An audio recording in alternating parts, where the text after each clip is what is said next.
When they were now getting ready to, quote-unquote, give us our independence, which they never did, by the way, because we were still very much colonized, France did something deplorable. France made the African countries, the Francophone African countries, sign what they called the Pact for the Continuation of Colonization. The Pact for the Continuation of Colonization was signed between 1958 and 1961 as the countries were being given their independence.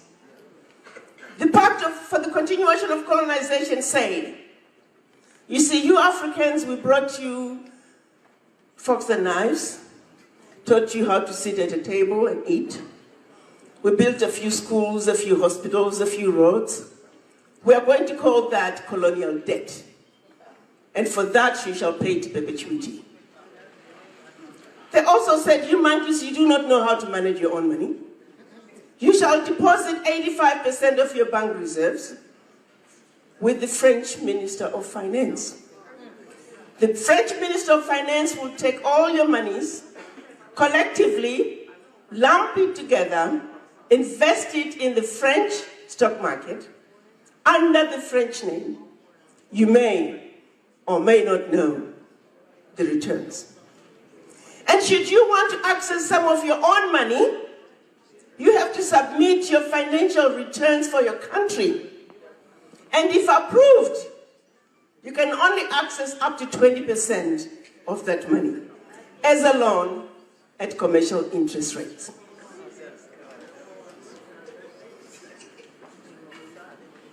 All the public and private major contracts in your countries, French companies have the first right of refusal. Your countries can only get whatever French companies do not want. Your minerals, discovered and yet to be discovered. Your oil, discovered and yet to be discovered. French companies have the first right of refusal. Today, you go to Francophone African countries. A lot of the mines are run by French companies. African countries get royalties ranging from 12 to 15%. France today is getting out of Africa over $500 billion. And the latest figures are saying for every 14 billion they take out of Africa, after they invested in the French stock market, they're recognizing upwards of 300 billion. So in actuality, France is taking out of Africa trillions of dollars year in and year out. Allow me to kind of put things in perspective for you. They want us to concentrate on corruption out of Africa, which we have. I'm not saying we don't, but I also want to say which country does not.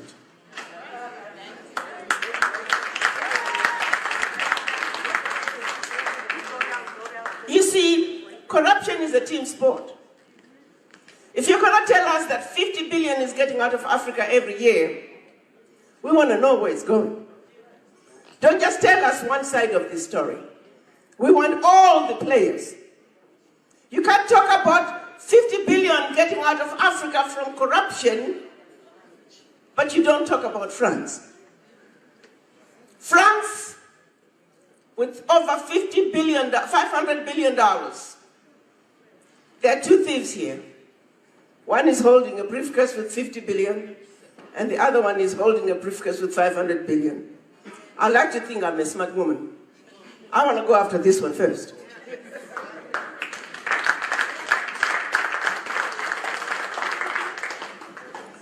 And after France is done investing 500 billion in the French stock market, let's put things in perspective. You begin to see how the 50 billion out of Africa from corruption becomes the larger chunk under the table. They want you to stay under the table, stuck in the mud, with them highlighting corruption in Africa, so the conversation never gets beyond under the table. must wake up. We must be on the table. We must know what is on the table.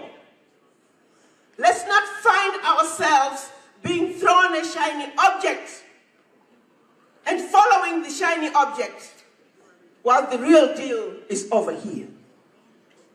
We must understand our Africa for what is really going on. We must see our Africa with 2020 vision and not what they want us to know about our Africa. 1963, our Pan-African leaders realizing that the only way for Africa to move forward is for Africa to come together and speak with one voice. They met in Addis Ababa, Ethiopia, and that's when they created the Organization of African Unity. It was during that meeting that Kwame Nkrumah said, "You are not African because you were born in Africa, but rather, you are African because Africa is born in you."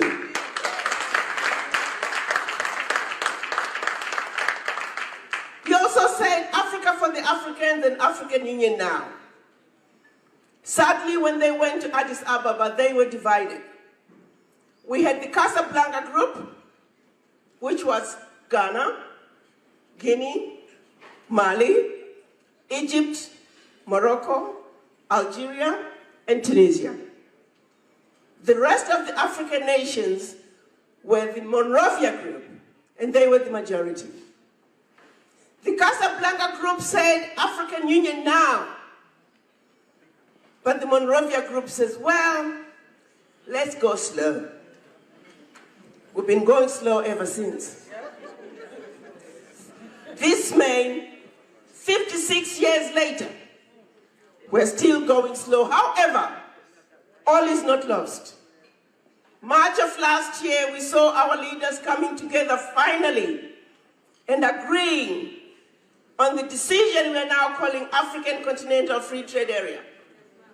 The African leaders said unanimously, we must speak with one voice, one continent, one Africa. We must. They also said we must negotiate as a bloc. You see, as a bloc, as Africa, we are a heavyweight. Well, what a best speech from Dr. Arikana Chihombori. Wow, and this is what we need to hear, we young Africa. And this is also what we need to suppose to know that Africa, all these ongoing issues are caused by these Westerners people.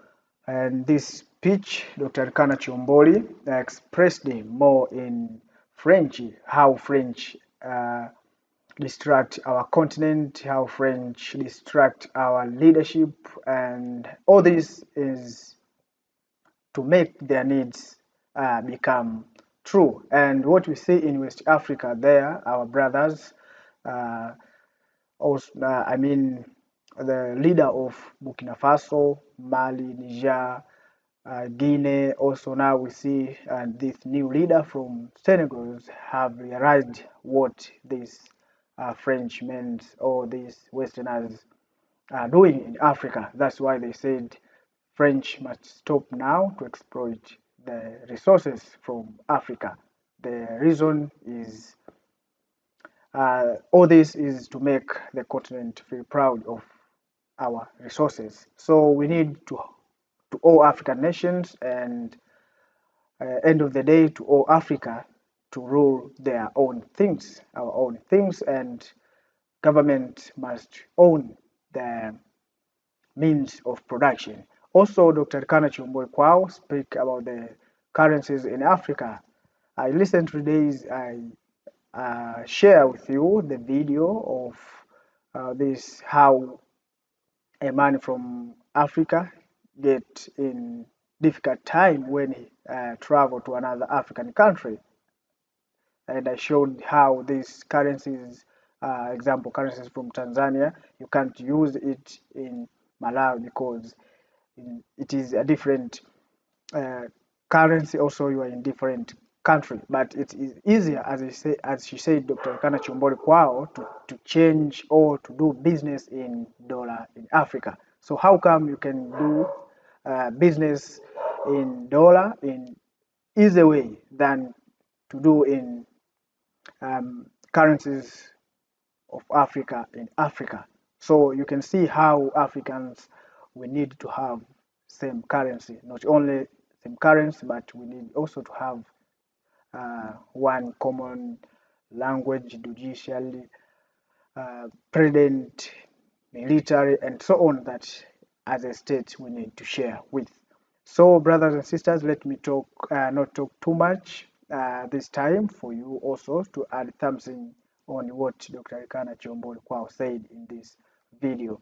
This is Fact About Africa, the African channel where we share thought and changing the narrative of Mother Africa. Sometimes we provide solutions of our own problem.